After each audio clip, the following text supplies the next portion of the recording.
এখন শুনি ফেসবুকে ভিডিওর ভিতরে কয় হরে কৃষ্ণ হরি বল দাড়ি পাল্লা টাইনে তোল স্লোগান এখনই হরে কৃষ্ণ হরি বল আমগো মার্কা টাইনা তোল।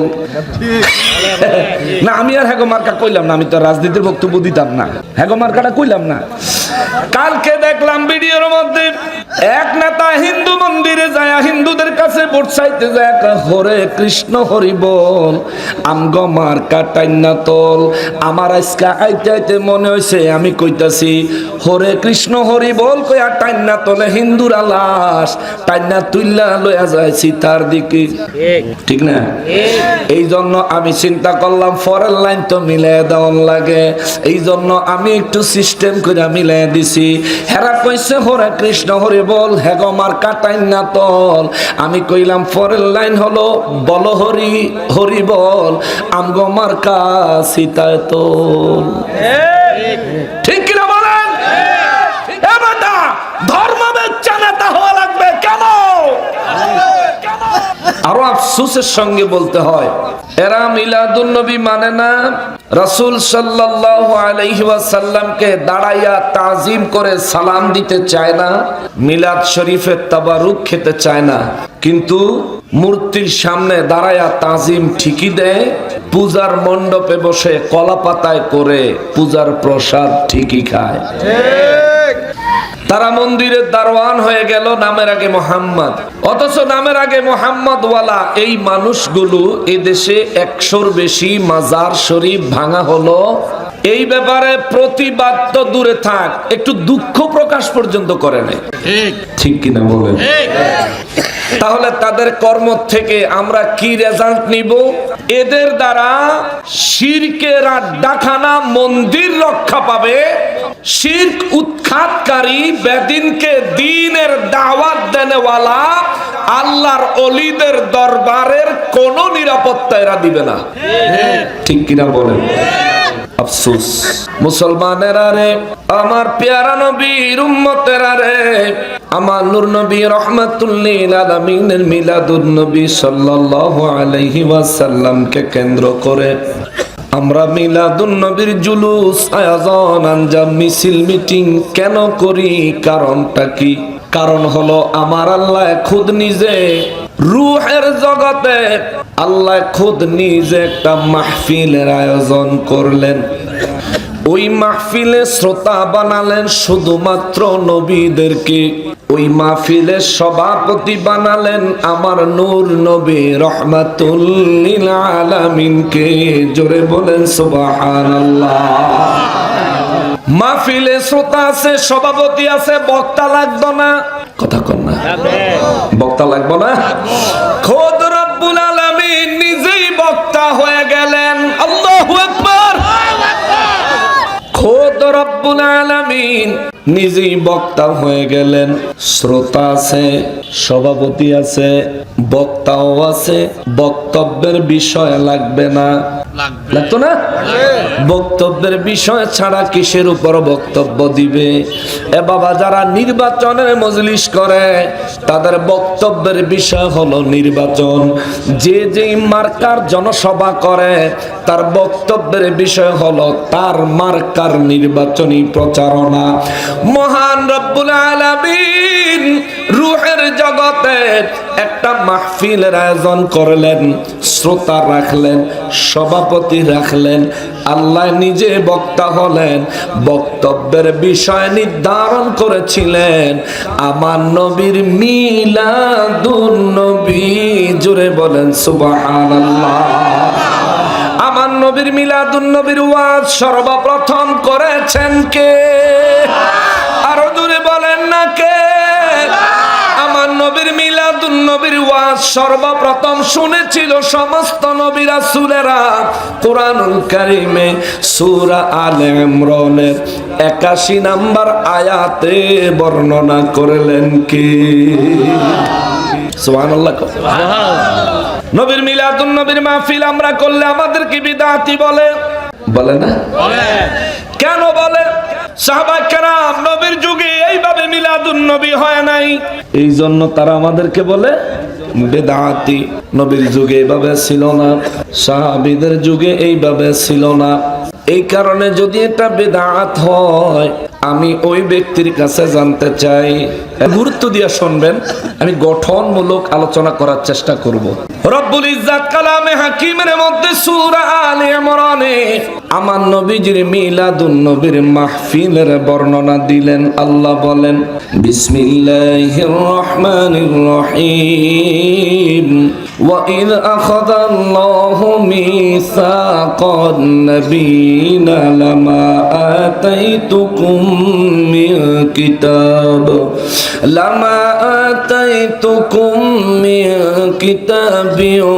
ওয়া হিকমা সুম্মা জাআকুম রাসূলুম মুসাদ্দিকুল লিমা মাআকুম লাতু'মিনুন্না বিহি ওয়া লাতানসুরুন্না।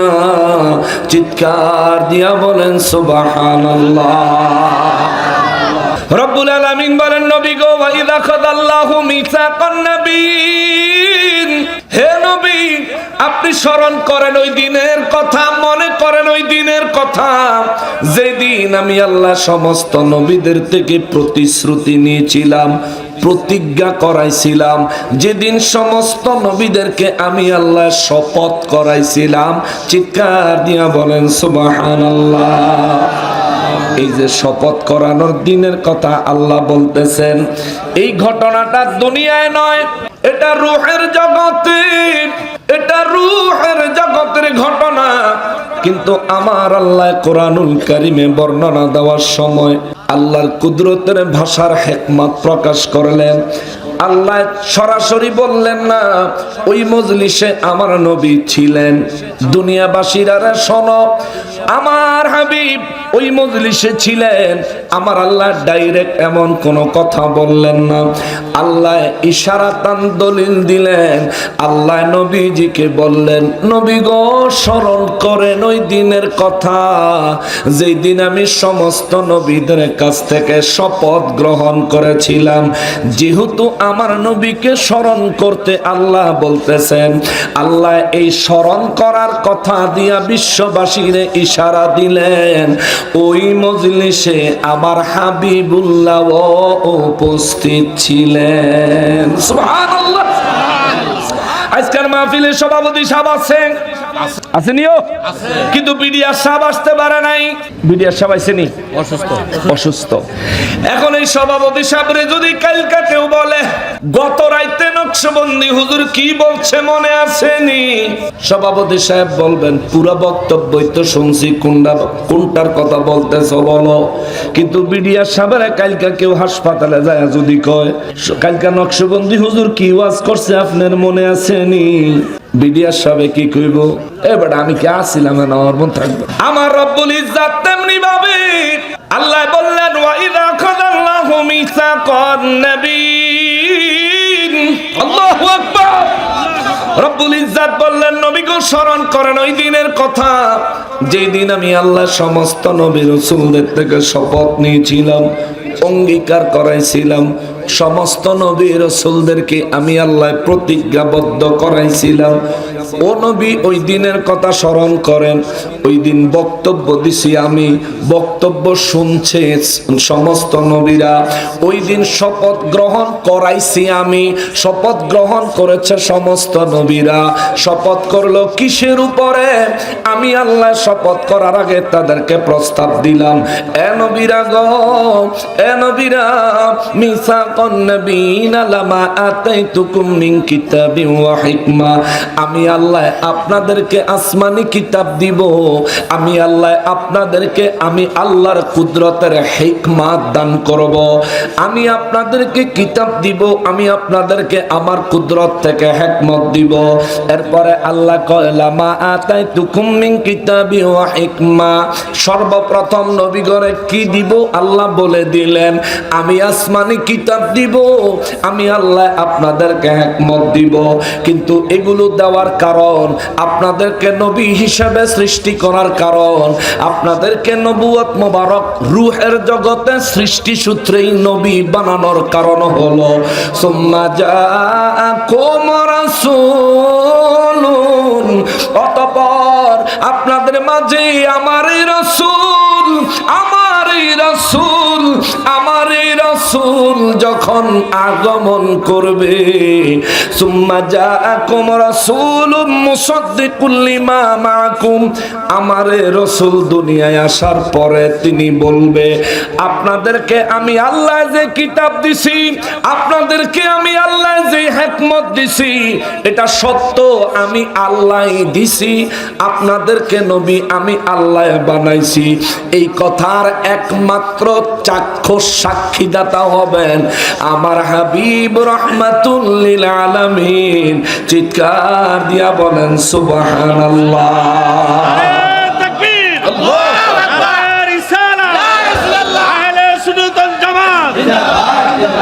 নবীর মিলাদুন নবীর মাহফিল রূহের জগতে চালাইতেছেন কে? নবীর মিলাদুন নবীর বর্ণনা রূহের জগতে বক্তব্য হিসাবে পেশ করছেন কে? আল্লাহ কা নবীরা গো শপথ করেন, ওয়াদা দেন, এ নবীরা শপথ করেন আমি আল্লাহ আপনাদেরকে দুনিয়ায় পাঠাবো, আমি আসমানি কিতাব দিব, হিকমত দিব, দুই জিনিস, আসমানি কিতাব হিকমত এবং আপনাদের নবুয়ত আমি আল্লাহ যে দিছি, এই কথার সাক্ষী হিসেবে আমি আমার হাবিবুল্লাহকে দুনিয়ায় পাঠাবো। তবে আল্লাহ বলে নাই আমি নাজিল করব, আল্লাহ বললেন সুম্মা, অতঃপর সুম্মা জাআকুম রাসূলুন, আল্লাহ বললেন অতঃপর আপনাদের মাঝে আগমন করবেন। সুবহানাল্লাহ। অতঃপর আপনাদের মাঝে আগমন করবেন।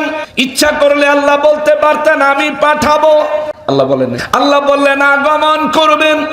এই শব্দ কেন ব্যবহার করলেন?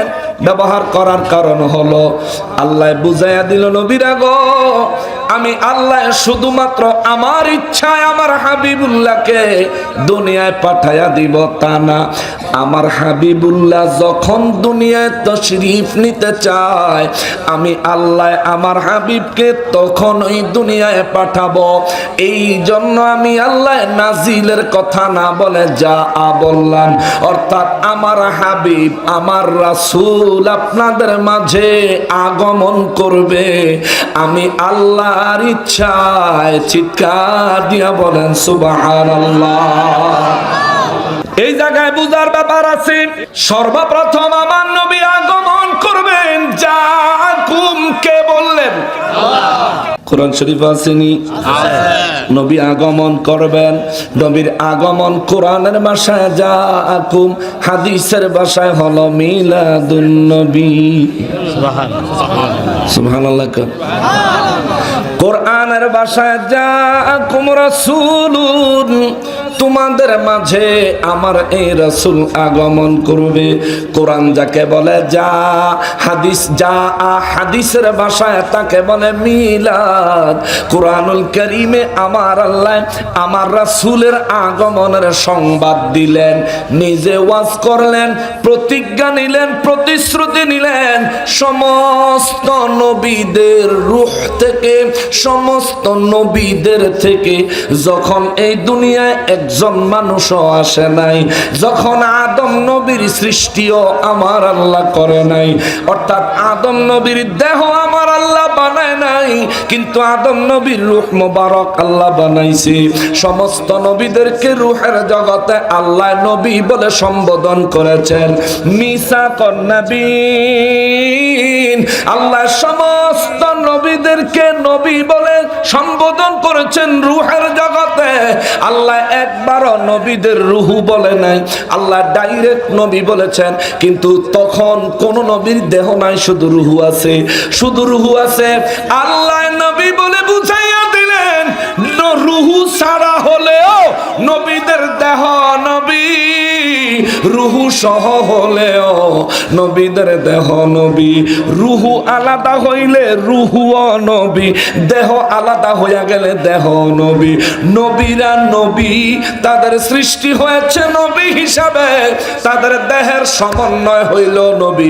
দেহ থেকে রুহু আলাদা হইল তারা নবী। চিৎকার দিয়ে বলেন আল্লাহু আকবার। বুঝে আসছে আল্লাহর হিকমত। কিন্তু দুঃখের বিষয় হলো আমাদের দেশে কতগুলো নাদান আছে, তারা বলেন আমার নবী 40 বছর বয়সের আগে আমার নবী নাকি নবী ছিলেন না।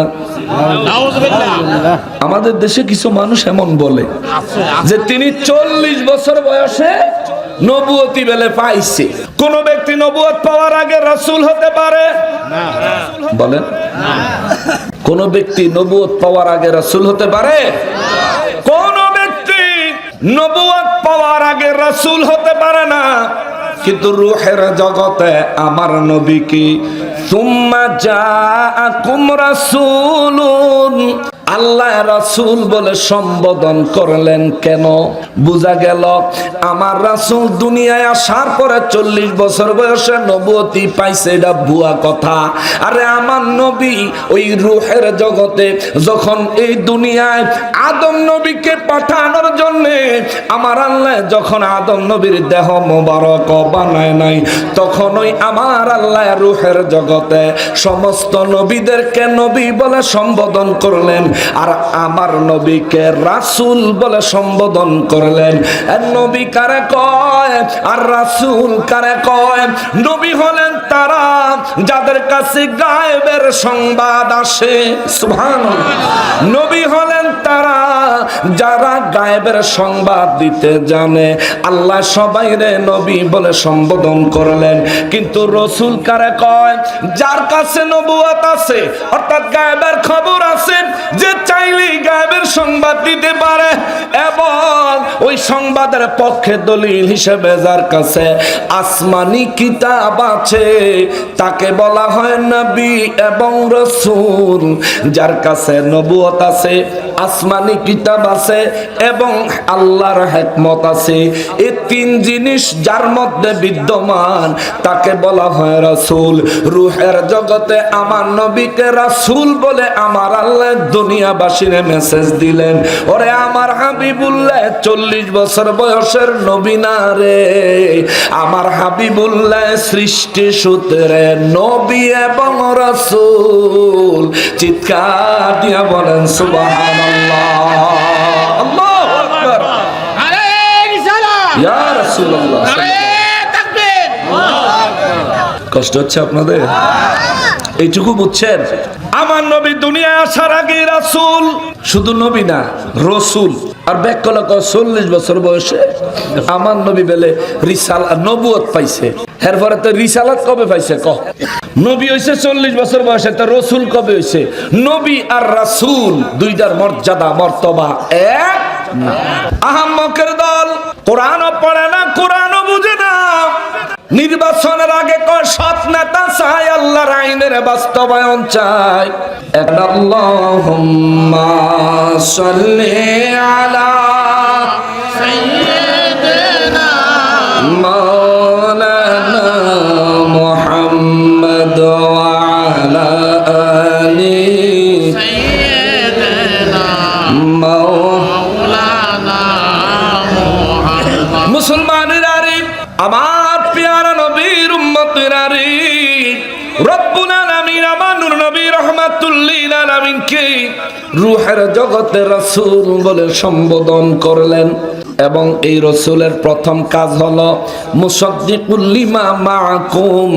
আল্লাহ কয়, এ নবীরা রাসূলরা গো, আপনারা যে নবী এবং রাসূল হয়ে দুনিয়ায় যাবেন, আমি আল্লাহ যে আপনাদেরকে পাঠাবো, নবুয়তের দায়িত্ব দিয়ে আমি যে আপনাদেরকে পাঠাবো, পাঠাইয়া আমি আল্লাহ যে আপনাদেরকে মিন কিতাবি ওয়া হিকমা, আমার কিতাব থেকে প্রজ্ঞাপূর্ণ হিকমত আপনাদেরকে যে দান করব।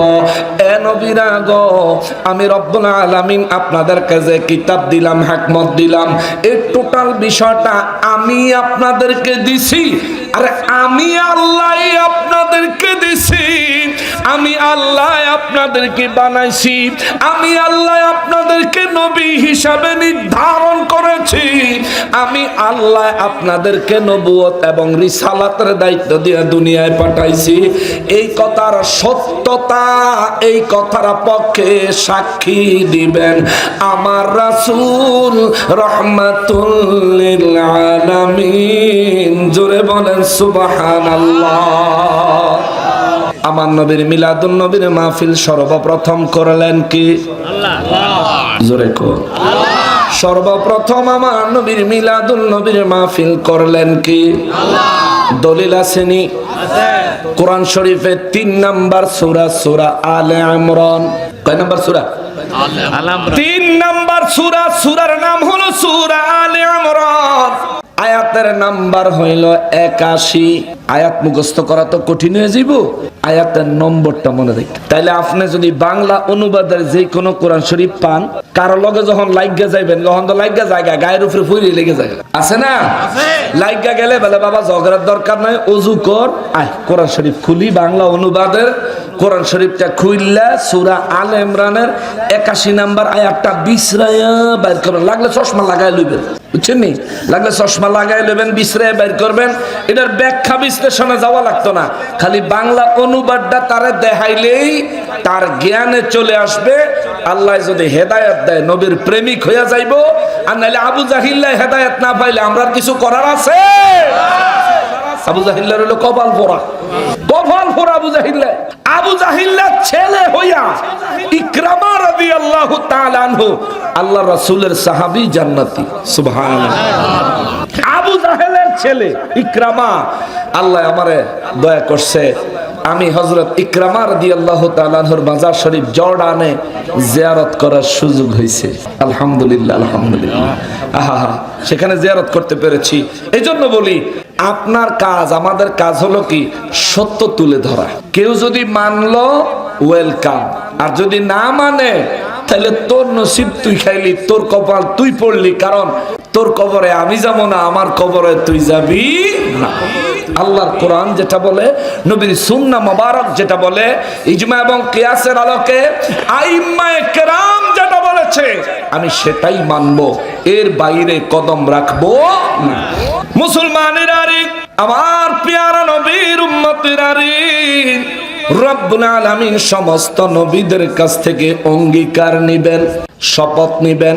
আল্লাহ সব নবীদেরকে বললেন, আপনারা সবাই নবী সৃষ্টি সূত্রে দুনিয়ায় যাওয়ার পর আপনাদের মধ্যে যার উপর আমি আল্লাহর খুশি হবে, আমি আল্লাহর ইচ্ছা হবে, আমি আল্লাহ তারে আসমানি কিতাব দিব, আমি আল্লাহ তারে আসমানি কিতাব থেকে হিকমত শিক্ষা দিব। এ নবীরা গো, তবে শুনিয়া রাখেন, আপনারা দুনিয়ায় গেলে আমি পছন্দ করে আপনাদের মাঝে কিতাব দিব, হিকমত দিব, কিন্তু আমার হাবিবুল্লাহর ব্যাপারে কিন্তু এমন নয়। আমার হাবিবুল্লাহর কিতাব এবং হিকমত অলরেডি দিয়া রাখছি। এই জন্য আমার আল্লাহ রাসূল বলে আমার নবীকে সম্বোধন করলেন। সুম্মা জাআকুম রাসূলুন, আল্লাহ বলেন অতঃপর আপনাদের মাঝে আমার রাসূল আগমন করবেন।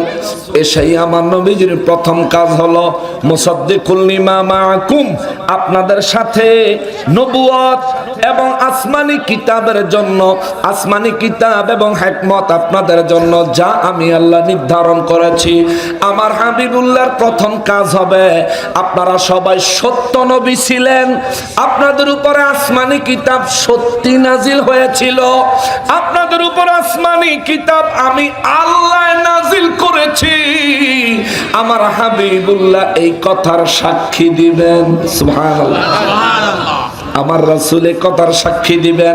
এবার আল্লাহ কয়, আপনারা আমার শপথ করেন, আপনারা আমি আল্লাহর কাছে প্রতিশ্রুতি দেন। কি প্রতিশ্রুতি? আল্লাহ কয়, মুসাদ্দিকুল লিমা মাআকুম লা তুমিনুন্না বিহি, আপনারা নবীদের কোন নবীর জীবদ্দশায় যদি আমার এই হাবিবুল্লাহর দুনিয়ায় আগমন হয়, আপনারা আমারে প্রথমে ওয়াদা দেন, আপনারা আমার হাবিবুল্লাহর উপর ঈমান আনবেন, নবুয়তি ছেড়ে উম্মত হইবেন।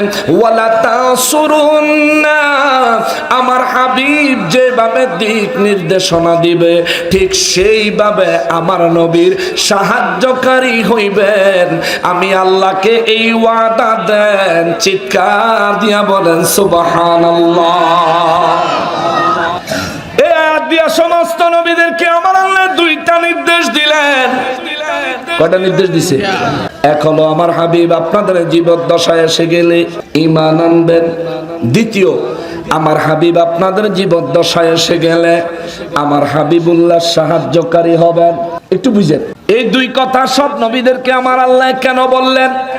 বইলা আল্লাহ সব নবীদেরকে ইনডাইরেক্টলি মেসেজ দিলেন, আপনারা দুনিয়ায় যাওয়ার পর ইন্তেকাল পর্যন্ত আমার হাবিবুল্লাহর আগমনের মিলাদুন নবীর অপেক্ষা করবেন।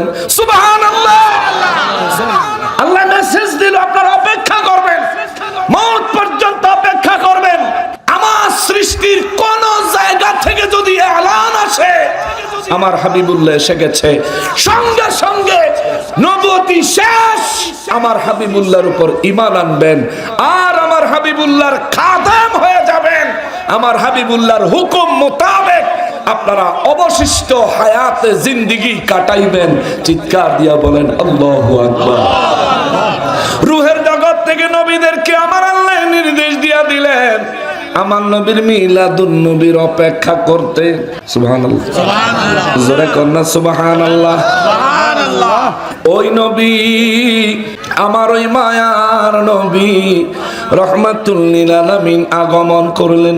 আদম নবী দোয়া করছে, আল্লাহ তুমি আমার নসলে মুহাম্মদ মুস্তাফা সাল্লাল্লাহু আলাইহি ওয়াসাল্লামকে পাঠায়ো। ইব্রাহিম নবী দোয়া করেছেন, মুসা নবী দোয়া করেছেন, ঈসা রূহুল্লাহ আলাইহিস সালাম দোয়া করেছেন, ও আল্লাহ আমাদেরকে ওই নবীর উম্মত হিসেবে কবুল করো। ও আল্লাহ আমাদের নসলে ওই নবী রহমাতুল লিল আলামিনকে পাঠাইও।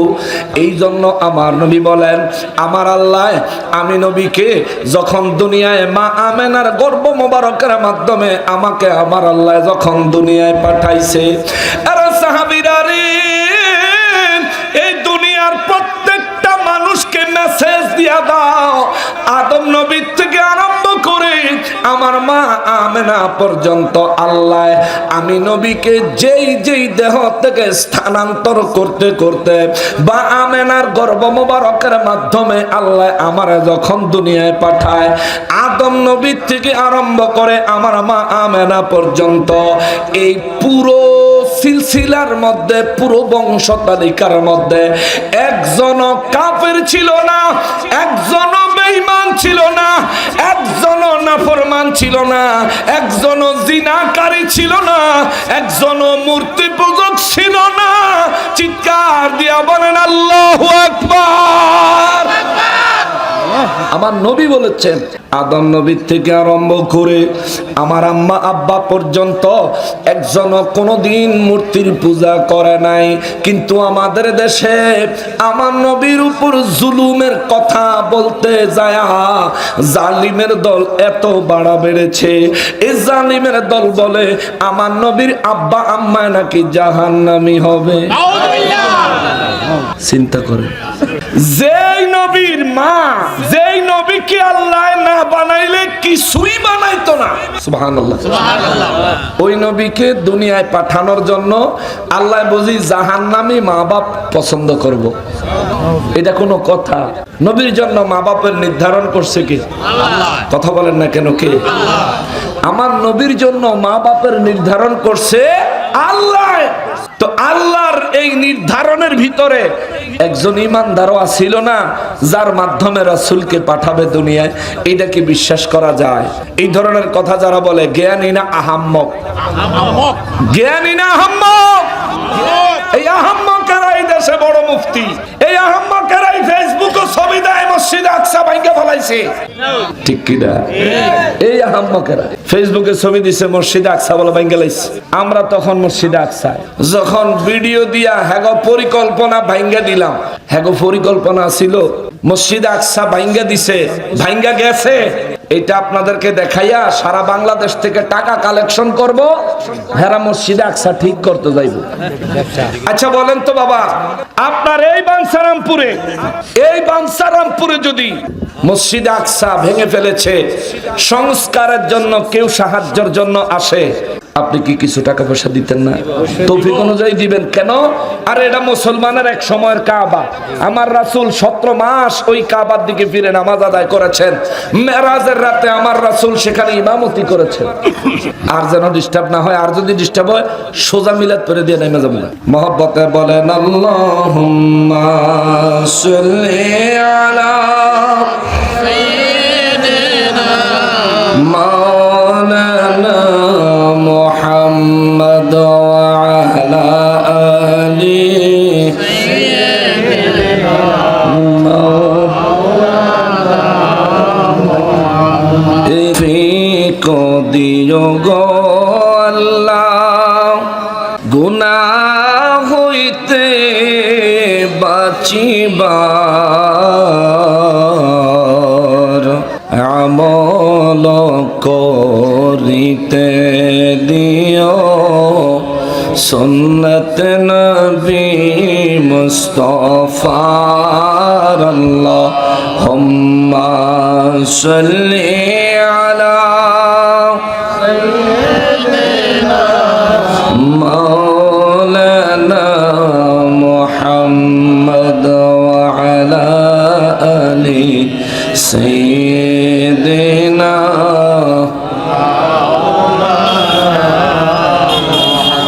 সাখারাতের বিছানাতে কি যে যন্ত্রণা, 7 সাগরের পানি দিলেও তৃষ্ণা মিটে না। ওরে কাউসারেরই মালিক নবী, কাউসারেরই মালিক নবী, মনে রাখিও ভালো যদি বাসতে হয় নবীকেই বাসো। দুনিয়া মুসাফির খানা, কেহ থাকতে পারবে না,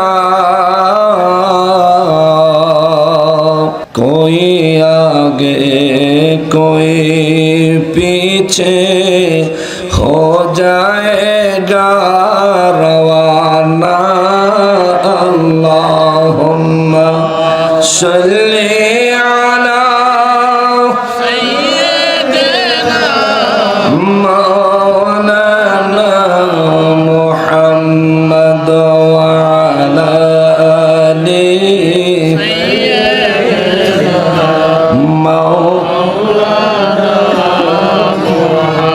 বাবাজিরা রে, আমার প্যারা নবীর উম্মতেরা রে, মহান রব্বুল আলামিন কালামে হাকিমের মধ্যে আমার নবীর আগমনকে কেন্দ্র করে রূহের জগতে নবীদেরকে নিয়ে আমার আল্লাহ নিজে খোদ মিলাদুন নবী অনুষ্ঠানের মাহফিল করলেন। আমার নবীর আগমন হবে এই জন্য আল্লাহ রূহের জগতে মিলাদ মাহফিলের আয়োজন করেছেন। আল্লাহ নিজে বক্তা হয়েছেন, আমার নবীকে সভাপতি বানাইয়া নবীর মিলাদুন নবীকে বক্তব্যের বিষয় বানাইছেন। আমরাও রব্বুল ইজ্জাতের সন্তুষ্টি মোতাবেক, রব্বুল ইজ্জাতের সন্তুষ্টি এবং খুশি মোতাবেক রব্বুল আলামিনের সন্তুষ্টি হাসিল করার নিয়তে আমার নবীর আগমনের পরে আমাদেরকে আল্লাহ 1450 বছর পরে দুনিয়ায় পাঠাইছেন। তবুও আমরা ওই নবীর আগমনে আনন্দ প্রকাশ করি। আল্লাহ যেন আমাদের উপর খুশি হয়, জোরে বলেন আমিন।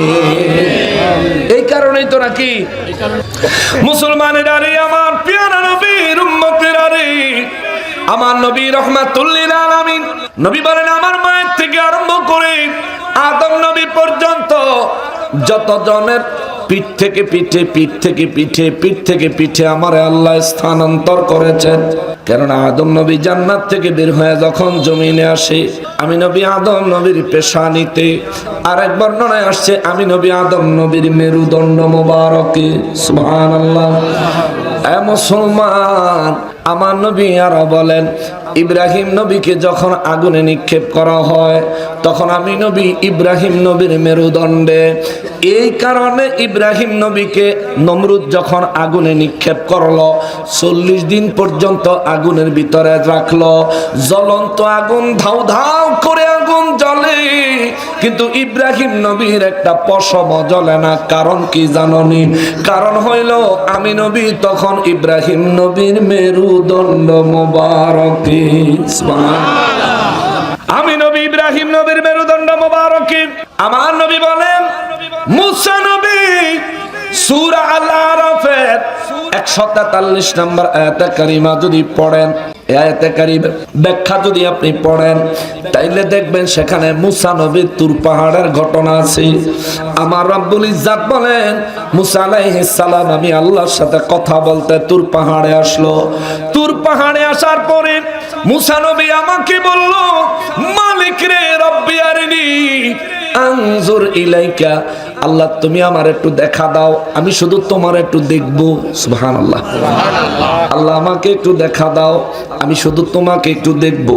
মুসা আলাইহিস সালামের আল্লাহ জবাব দিছে লান তারানি, এখন না, তুমি আমাকে কখনোই দেখতে পারবা না। সুবহানাল্লাহ। এই চোখ দিয়া তুমি আমারে কখনোই দেখতে পারবা না।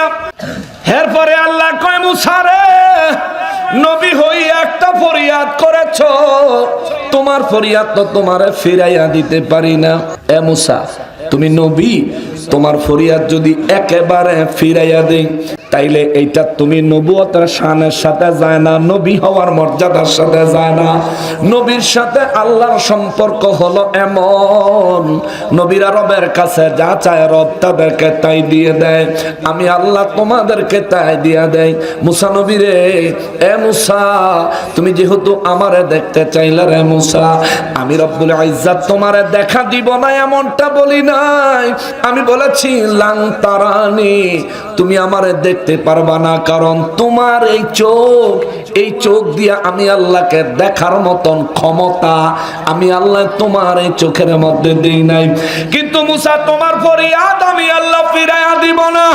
মুসা রে, তুমি সামনে ওই পাহাড়ের দিকে তাকাও, ওই পাহাড়ে আমি আল্লাহ আমার নূর মোবারকের তাজাল্লি নিক্ষেপ করব।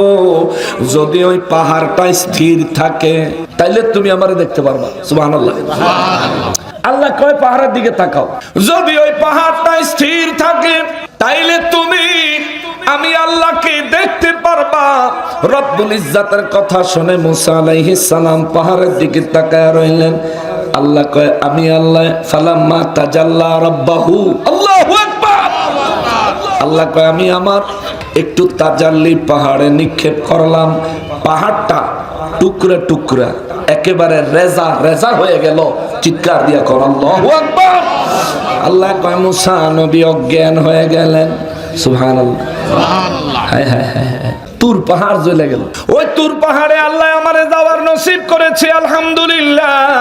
তুর পাহাড়ে গুড়ায় যায় দেখি ওই তুর পাহাড় ম্যাক্সিমামটা হলো পাথর, ম্যাক্সিমাম পাথর, মাটির পরিমাণ খুবই কম, ম্যাক্সিমাম হলো পাথর।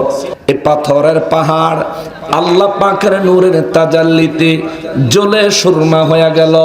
মুসা নবী অজ্ঞান হয়ে গেলেন। আহারে বাবা, এ মুসলমান রে, মুসা নবী অজ্ঞান হয়ে গেলেন। তুর পাহাড়, পাথরের পাহাড় জ্বলে গেল, মুসা নবী জ্বলল না।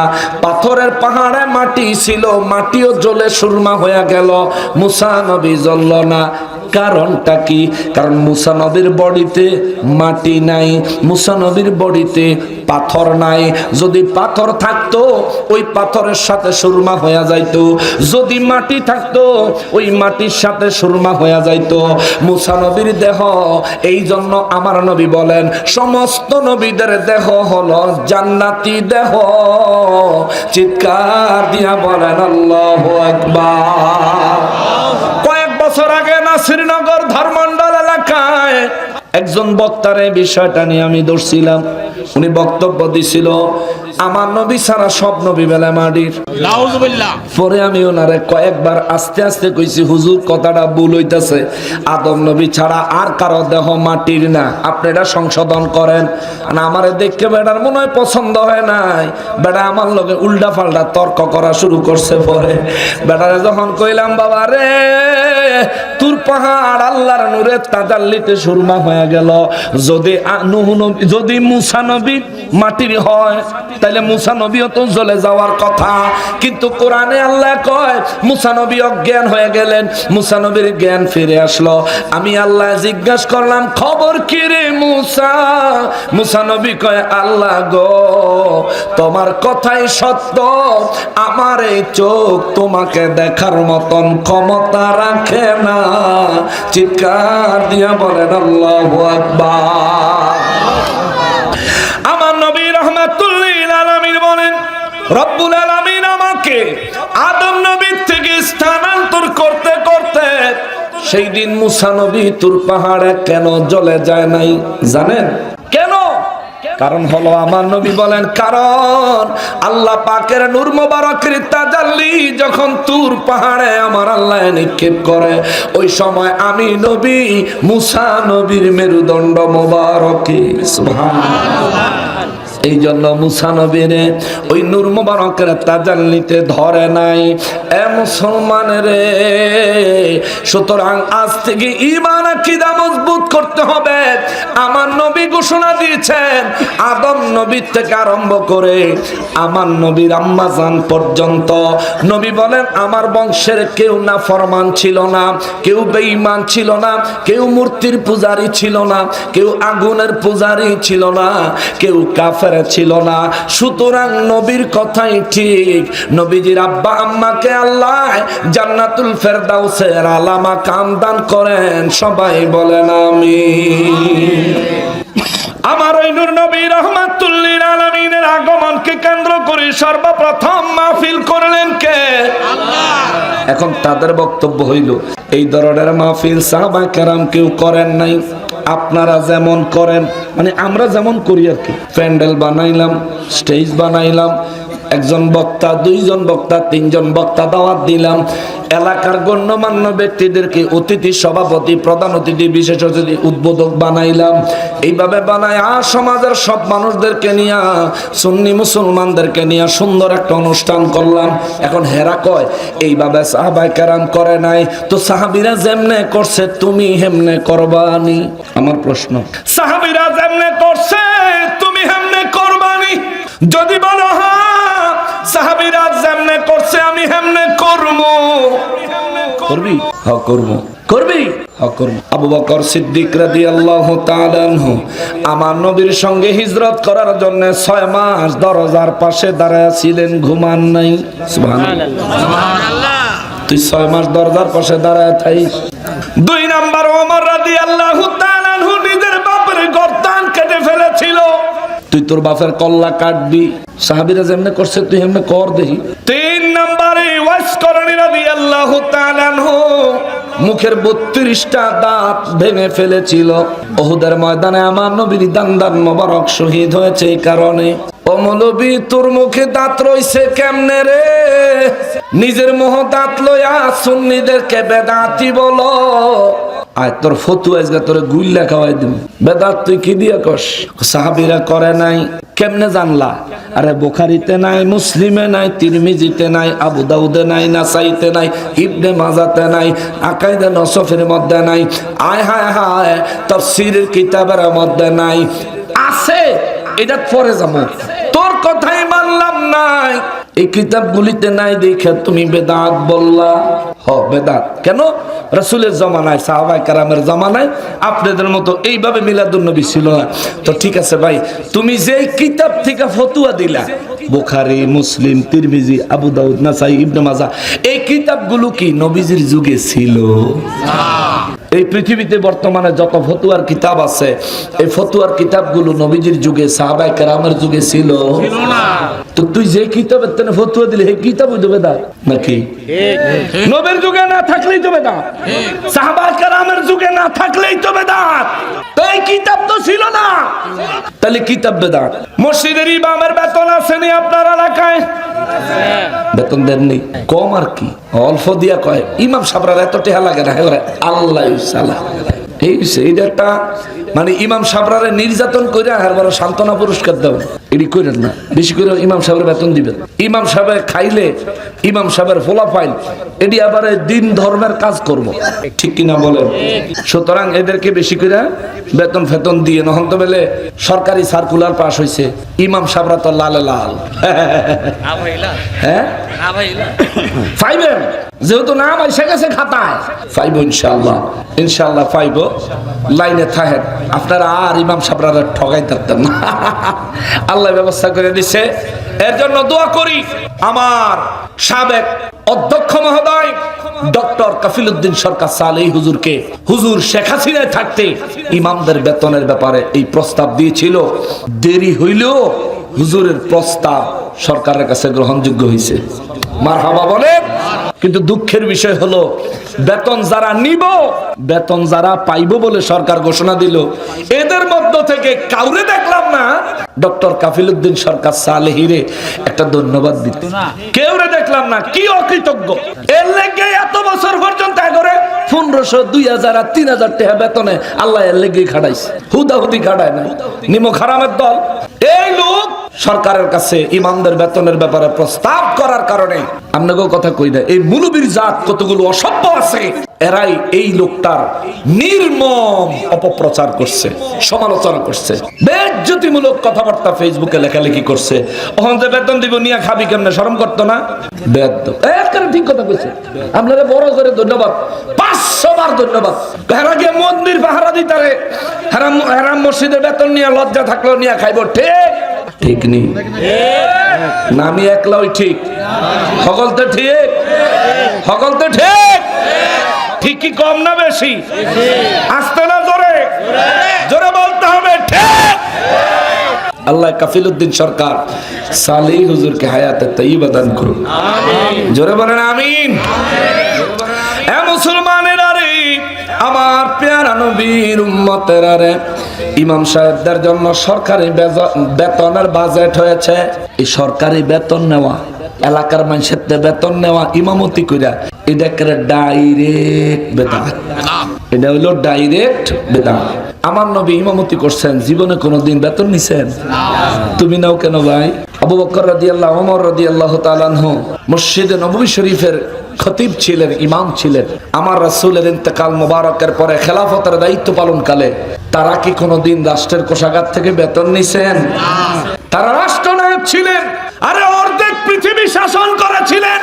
হযরত ওমর ফারুক আযম রাদিয়াল্লাহু তাআলা আনহু জীবনে 1 পয়সা রাষ্ট্রের কোষাগার থেকে হোক, সাহাবা কেরামদের থেকে চাঁদা তুল্য হোক, কোনোভাবেই বেতন হিসাবে গ্রহণ করেন। তো তুমি যে বেতন নাও, তুই মিলাদুন নবী, মিলাদে কিয়াম করা বেদাত ফতোয়া দেওয়ার আগে বিনা বেতনে 6 মাস চাকরি করে দেহা, বিনা বেতনে 6 মাস ইমামতি করে দেহাও তুমি, তোর বউ তোর ভিসা দাবাই রে বাইতে বাইর করে দিবে। কবে মৌলবী তোরে কেডা কইছিল এই ফতোয়া দিতি, আর না খাইয়া মরণ লাগে, ঠিক কিনা বলেন? 2 নাম্বার, আমার নবী মসজিদে নববী শরীফের ইমাম ছিলেন, সাহাবায়ে কেরাম মসজিদে নববী শরীফের ইমাম খতিব ছিলেন খেলাফতের আমলে। কিন্তু মসজিদে নববী শরীফে যতবার, 4 বার আল্লাহ নিছে আলহামদুলিল্লাহ, 2 বার হজে আর 2 বার উমরায় আল্লাহ আমার নসিব করছে আলহামদুলিল্লাহ। মসজিদে নববী শরীফ ঘুইরা কোন জায়গায় ইমাম সাহেবের লাগা হুজরা পাইলাম না। আমাগো এলাকায় মসজিদে ইমাম সাহেবের হুজরা আসেনি? আছে। ইমাম সাহেব হুজরাত ঘুমায়নি। আমার নবী রাহমাতুল্লিল আলামিনের রওজা মোবারক যে জায়গায়, আমার নবীজির ওই জায়গাটা ছিল নিজের হুজরা মোবারক। এই হুজরা মোবারক মসজিদে নববী শরীফের জায়গা না, ওই জায়গা আমার নবীর নিজের মালিকানাধীন জায়গা। এ বাবা, আমার নবী মসজিদে নববী শরীফ ইমামতি করতেন, কিন্তু নিজে বসবাস করতেন নিজের সম্পত্তি জমির মধ্যে, নিজের সম্পদ নিজের বাড়ির মধ্যে। এরে বানসারামপুরের মসজিদের ইমাম সাহেবের আরে মিলাদুন নবীর বিদআত ফতোয়া দাতারা, তুমি মসজিদের হুজরায় থাকো কেন? আমার নবী নিজেই তো মসজিদের জায়গা দখল করে হুজরা বানায় নাই, হুজরায় নবী থাকে নাই। কোন সাহাবীকে মসজিদে নববীতে হুজরা বানায়া থাকার জন্য নির্দেশ দেয় নাই। আমার নবী যেহেতু নিজে থাকেন নাই, সাহাবীরা কেউ যেহেতু মসজিদে নববী শরীফে থাকেন নাই, তার মানে বোঝা গেল মসজিদের হুজরা বানায়া মসজিদের জমি দখল করে ওই জায়গায় ইমাম সাহেবের বসবাস করা বিনা ভাড়ায়, এটা ডাইরেক্ট বেদাত। নবীর মিলাদুন নবীতে যদি তুমি আঘাত করো, তোর ফেডের মধ্যে লাত্তি পড়বো সবার আগে। আকল আসেনি বেটা? ওই রাসূলের জন্যই তো মানুষ তোমার ইজ্জত করে, ঠিক কিনা বলেন? এ মুসলমানের আরে, সুতরাং এই দুনিয়ায় এখন যে মাদ্রাসা শিক্ষা ব্যবস্থা আছে, সাহাবায়ে কেরাম আমার নবীর যুগে এই ধরনের মাদ্রাসা শিক্ষা ব্যবস্থা ছিল না। এটা বেদাত। ছাপানো কোরআন শরীফ আসেনি আপনাদের এলাকায়? অমুক লাইব্রেরির ছাপানো কোরআন শরীফ, অমুক লাইব্রেরির, বিভিন্ন লাইব্রেরির ছাপানো কোরআন শরীফ। এই ছাপানো কোরআন শরীফ আল্লাহ রাসূলের যুগে ছিল। হেফজখানা মাদ্রাসা ছিল না, আলিয়া মাদ্রাসা ছিল না, কওমি মাদ্রাসা ছিল না, আর কলেজ ইউনিভার্সিটি এটা তো অনেক পরের কথা। হুজুর কইছে এটি লাইন হই নাই, ঠিকই কইছে, এটা অনেক পরের কথা। এগুলি ছিলই না। না থাকলেই যদি বেদাত হয়, না থাকলেই যদি বাদ দিতে হয়, তাহলে তুমি মৌলবী সাবত রাসূলের যুগে ছিলা না, তাহলে 1 নম্বর তুমি হইবা। বোকার মতো কথা কইও না মিয়া, বোকার মতো কথা কইও না। আন্দাজে আবল তাবল কথাবার্তা কওয়া ছাইরা দাও। এটা 1926 সাল না, এটা 2026 সাল, ঠিক কিনা বলেন? মুসলমানের আরে, আমার পেয়ারা নবীর উম্মতের আরে, এই জন্য কারো বিদআত শুনলে পাগল হয়ে যাবেন না। রাসূলের যুগে ছিল না। এ মিয়া, রাসূল নির্দেশ দেয় নাই, আল্লাহ নির্দেশ দেয় নাই, এমন কোন কাজ সাহাবায়ে কেরামের দ্বারা কি হয় নাই? এটা হলো একটু কনফিউশন আছে। কি কোন হুজুর, নবীও নির্দেশ দেয় না, আল্লাহও নির্দেশ দেয় না, এমন কোন কাজ কি সাহাবীরা করছে? অবশ্যই করেছে। দলিল সবাই জানেন, খালি আমি মনে করাই দেই। দলিল সবাই জানেন, বিশ্বাস করেন, সবাই জানেন, শুধু মনে করাই দেই। হযরতে বেলাল রাদিয়াল্লাহু তাআলা আনহু মেরাজের রাতে আমার নবী রাহমাতুল লিল আলামিন জান্নাতের মধ্যে যখন মেরাজে গেলেন, জান্নাতের ভিতরে আমার নবীজি একটা কদমের আওয়াজ, হাঁটার আওয়াজ শুনতে পেলেন। সুবহানাল্লাহ। নবী জিজ্ঞেস করলেন, জিবরাইল রে, জান্নাতের ভিতরে আমার আগে আগে হাঁটার শব্দ কার পায়, আর কে আসছে মেরাজে? জিবরাইল আমিন কয়, নবী গো, কেউ মেরাজে আসে না আপনি নবী ছাড়া। আমার নবী বলেন, তাইলে জান্নাতের ভিতরে কদমের শব্দ পাওয়া যায় কার? জিবরাইল আমিন কয়, হুজুর, এটা আপনার বেলালের কদমের আওয়াজ। জোরে কন্যা সুবহানাল্লাহ।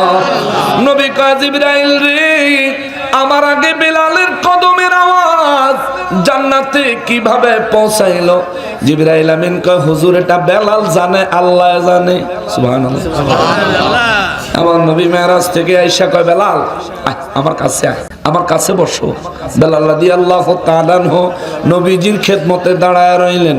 ইয়া রাসূলুল্লাহ, নবী গো, আমি কি কোনো অপরাধ করে ফেলেছি? আমার নবী বললেন না। ইয়া রাসূলুল্লাহ, তাইলে আমি কি খেদমত করতে পারি, দয়া করে বলেন। নবী কয়, বেলাল রে, এরে বেলাল, আমার আগে জান্নাতের মধ্যে তোর কদমের আওয়াজ শুনেছি রে বেলাল। কি কারণে, কেমনে কেমনে তোর কদমের আওয়াজ জান্নাতে গেল? বেলাল রাদিয়াল্লাহু তাআলা আনহু বলেন, আল্লাহ এবং তার রাসূলই ভালো জানে।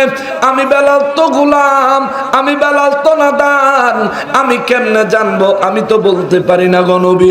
আমার নবী কয়, বেলাল, তুমি কি এমন আমল করো আমারে বলো, আমি নির্দেশ দেই নাই এমন কোন আমল করো, আল্লাহ নির্দেশ দেয় নাই এমন কোন আমল তুমি করো? বেলাল রাদিয়াল্লাহু তাআলা আনহু কয়, নবী গো, আপনার নির্দেশ ছাড়া, আল্লাহর নির্দেশ ছাড়া আমি শুধু যতবার ওযু করি 2 রাকাত তাহিয়াতুল ওযুর নামাজ আদায় করি, এই ছাড়া আল্লাহর কসম আমি আর কোনো অতিরিক্ত আমল করি না। আমার নবী কয়, বেলাল, আমি তোরে এই নামাজ পড়তে নির্দেশ দেই নাই। আমার নবী বলেন, আমার আল্লাহ তোরে এই নামাজ পড়তে নির্দেশ দেয় নাই রে বেলাল। এমন নামাজ তুমি আদায় করার কারণে আল্লাহ তোমার কদমের আওয়াজ জান্নাতে পৌঁছাইয়া দিয়েছে। জোরে কোন সুবহানাল্লাহ। কি বুঝলেন? নেক কাজ করার জন্য, ভালো কাজ করার জন্য সাহাবায়ে কেরামের যুগে ছিল কি ছিল না, এটা পরে দেখেন। যদি ভালো কাজ হয় তাহলে করেন ভালো কাজ। এই ভালো কাজ হওয়ার কারণেই এটা করা যায়। এরপরে আসবে সওয়াবের কথা, ইবাদতের কথা। মসজিদে টাইলস লাগানো ভালো কাজ না খারাপ কাজ? ভালো কাজ। এই টাইলস লাগাইলে সওয়াব হইব নি? কথা কয় না, সওয়াব হইতো না? যে হুজুর মিলাদুন নবী বেদাত কয়, এই হুজুরও তো মসজিদের লেগা টাইলসের টিয়া মাঝে মধ্যে কালেকশন করে না? এই হুজুরে জিগায়েন, বলে হুজুর মসজিদও টাইলস দিলে সওয়াব হইব? এই কথাটা কোরআন হাদিসের কোন আছে? সাহাবীরা কে মসজিদও টাইলস দান করছিল আমারে বলেন, তাইলে আমি টাইলস দিব। আপনি যে মিলাদুন নবী বেদাত কর, মিলাদুন নবী যে দাঁড়ায় একটু সালাম দিব, হেডারে যে আপনি বেদাত কর, তাইলে মসজিদে টাইলস নবীজির সাহাবীর যুগে সাহাবীরা কেউ দেয় নাই। আরে মসজিদে নববী শরীফ তো খেজুর পাতা দিয়ে নবী তৈরি করেছেন। সুবহানাল্লাহ। কি দিয়া? কি দিয়া? কি দিয়া? কিন্তু এই মসজিদে নববী শরীফে খেজুর পাতার গোষ্ঠী আছে নি? হনে যায়া দেখবেন আমার নবীর দরবার কত সুন্দর, কিন্তু খেজুর পাতা এখন আর নাই। তো নবীর যুগে সাহাবায়ে কেরামের যুগে না থাকলে যদি বিদআত হয়, তো মসজিদে নববী শরীফের বর্তমান অবস্থা তোমার ফতোয়ায় কি? নাউজুবিল্লাহি মিন যালিক। এগুলি হচ্ছে আকলের অভাব। এই কোমরও কাশি থুয়ে ফুতের বউ কিলেন না মুলবির দি। এ মুসলমানের, আমার পেয়ারা নবীর উম্মতেরা রে, আমার নবীর আগমনকে কেন্দ্র করে সর্বপ্রথম রূহের জগতে আমার আল্লাহ, আমার রব্বুল আলামিন মাহফিলের আয়োজন করলেন। দেখেন, নবীজি নির্দেশ দেয় নাই। বেলাল রাদিয়াল্লাহু তাআলা আনহু 2 রাকাত নামাজ পড়তেন ওযু করে। এই 2 রাকাত নামাজের নাম কি? তাহিয়াতুল ওযু। এই 2 রাকাত নামাজ পড়তেন। এই বেলাল রাদিয়াল্লাহু জীবনে আমার নবীর পিছনে একটানা করে বহু নামাজ পড়েছেন, কিন্তু ওই নামাজের কারণে বেলাল রাদিয়াল্লাহর কদমের আওয়াজ জান্নাতে যায় নাই। ওই 2 রাকাত নামাজের কারণে গেছে, যেই নামাজ পড়তে নবীও বলে নাই, আল্লাহও বলে নাই, কিন্তু বেলাল রাদিয়াল্লাহু তাআলা আনহু নামাজ পড়েছেন আল্লাহ এবং রাসূলের মহব্বতে। বুঝা যায় আল্লাহ এবং রাসূলের মহব্বতের জন্য যদি কেউ কোনো ভালো কাজ করে, ওই ভালো কাজ আল্লাহ এবং তার রাসূল অবশ্যই নেক আমল হিসেবে কবুল করে। কথা বলেন ঠিক কিনা?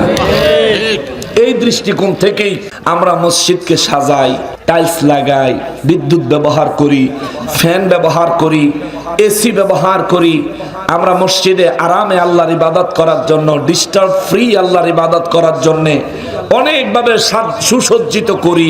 এগুলো রাসূলের যুগে, সাহাবায়ে কেরামের যুগে ছিল না, কিন্তু এখন আমরা করি কেন? এগুলো ভালো কাজ।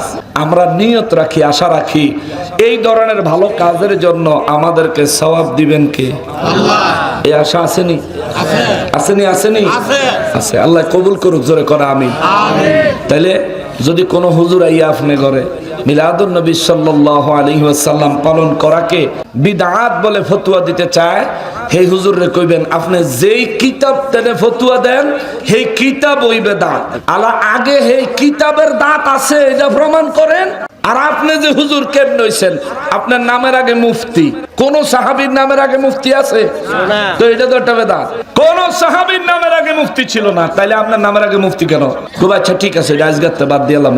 কে এতদিন বেদাত খালি মিলাদুন নবী দেখছো, তোমার নামের ভিতরে দেখো না?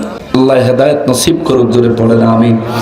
এই যে কথাগুলো বললাম তাকে আঘাত করার জন্য নয়, তার আকলের সামনে দলিল তুলে ধরলো যে বেআক্কল হইস না বেটা, বেআক্কল হইও না, আলিম হয়েছে, সম্মানের জায়গায় থাকো। সম্মান তুমি তখনই পাবে রাসূলের মহব্বত দিয়ে যখন ঈমানকে এবং আমলকে পরিপূর্ণ করবে। ঠিক কিনা বলেন?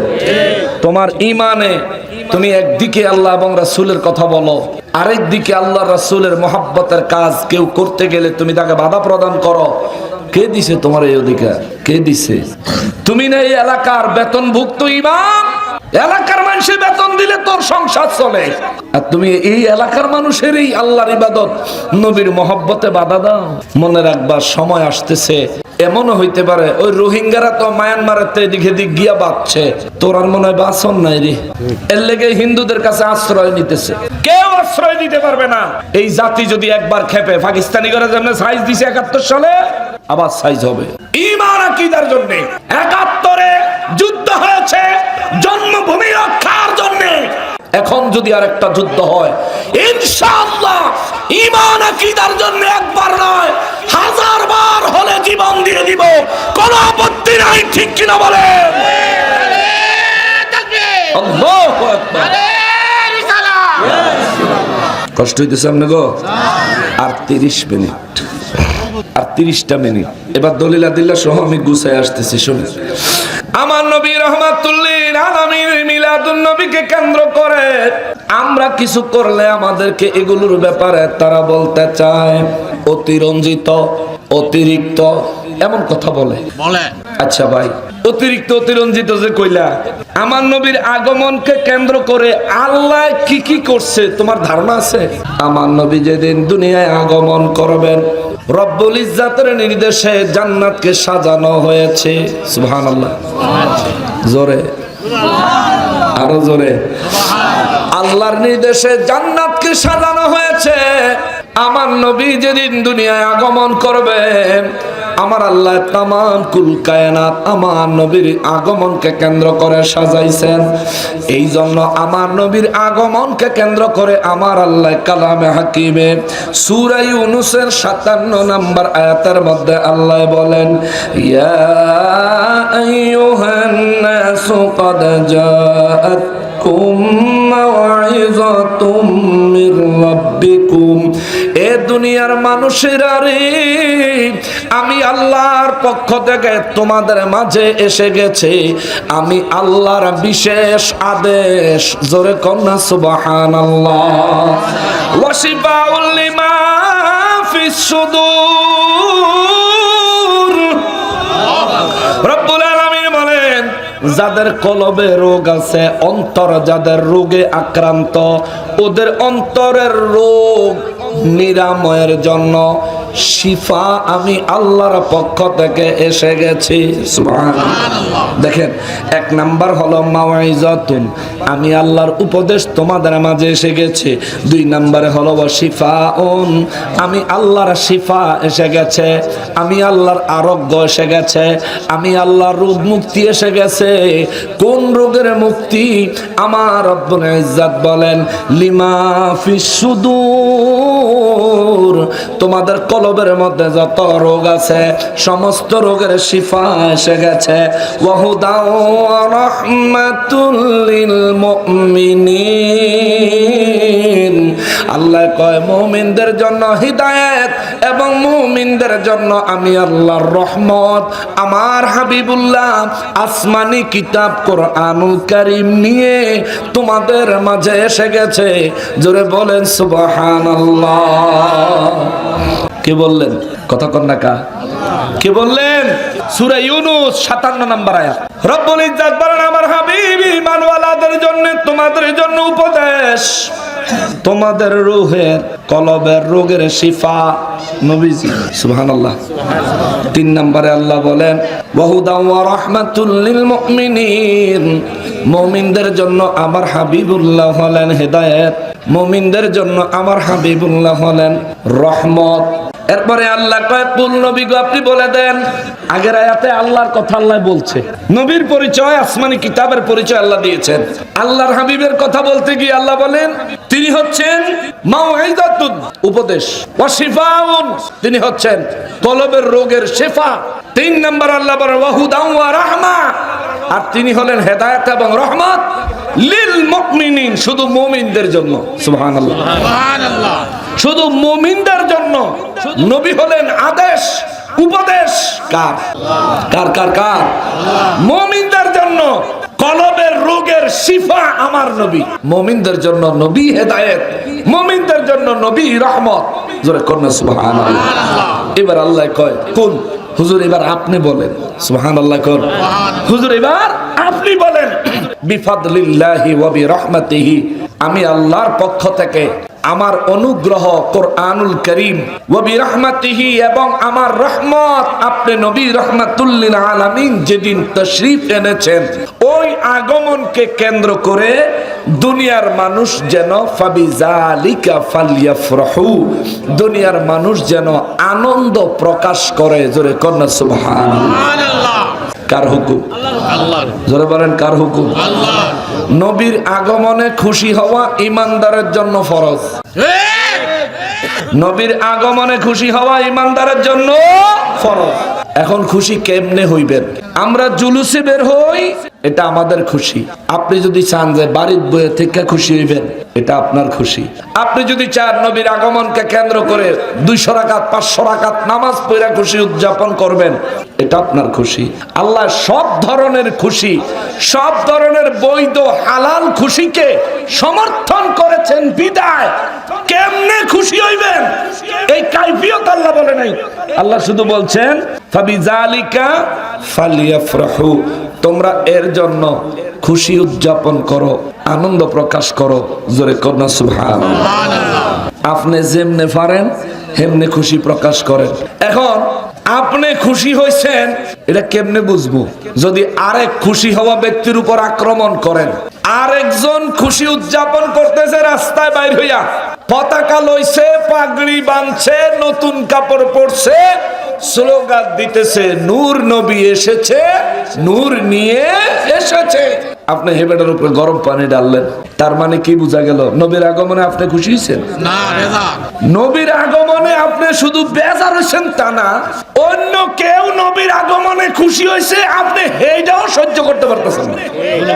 তার মানে 1 নম্বরে আল্লাহর হুকুম অমান্য করেছেন, 2 নম্বরে আপনি মুমিন মুসলমানের উপর অন্যায়ভাবে জুলুম করেছেন। আপনাকে আল্লাহর দরবারে হিসাব দিতে হবে। আমরা কেন নবীর আগমনে রাস্তায় বাইর হইয়া মাহফিল কইরা এত সুন্দর জান শৌকত দিয়া কেন আমরা জুলুস করি?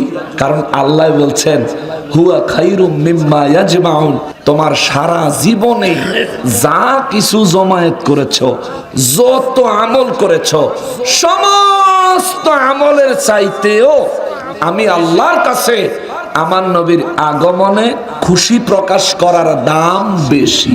সুবহানাল্লাহ। সারা জীবনের আমলের ভিতরে নামাজ আসেনি, আছে, রোজা আসেনি, আছে, হজ আসেনি, আছে, যাকাত আসেনি, এগুলো তো ইসলামের মৌলিক ইবাদত। ইসলামের 5টি রুকনের মধ্যে 4টা, এগুলিরও আল্লাহ আলাদা করে নাই।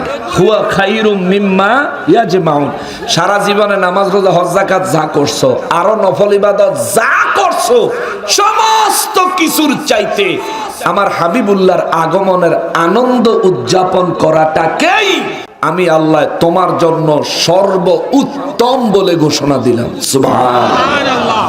এবার আপনি যদি মনে চায় আনন্দ প্রকাশ করেন, আর যদি মনে না চায় আপনি বেজার হইয়েন।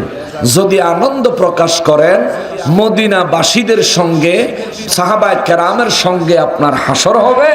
আর যদি বেজার হন, ইবলিস শয়তানের সঙ্গে আপনার হাসর হবে। এবার আপনার খুশি, আপনি ইবলিসের লগে কোন বেহেশত যাইবেন হিসাব নিলাম।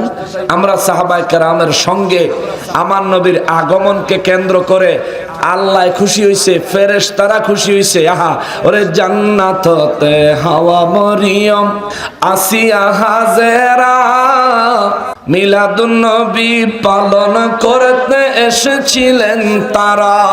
সুবহানাল্লাহ। রে আসলেন নবী এই ধরাতে, আসলেন নবী এই ধরাতে, সুরমা লাগা দু নয়ন উল্লাসে মাতিয়ায় ওঠে বে নবীর দুই চরণ, উল্লাসে মাতিয়ায় ওঠে বে নবীর দুই চরণ। দয়ালে নবীর আগমনে, মায়ার নবীর আগমনে আনন্দিত ত্রিভুবন, উল্লাসে মাতিয়ায় ওঠে বে নবীর দুই চরণ, উল্লাসে মাতিয়ায় ওঠে।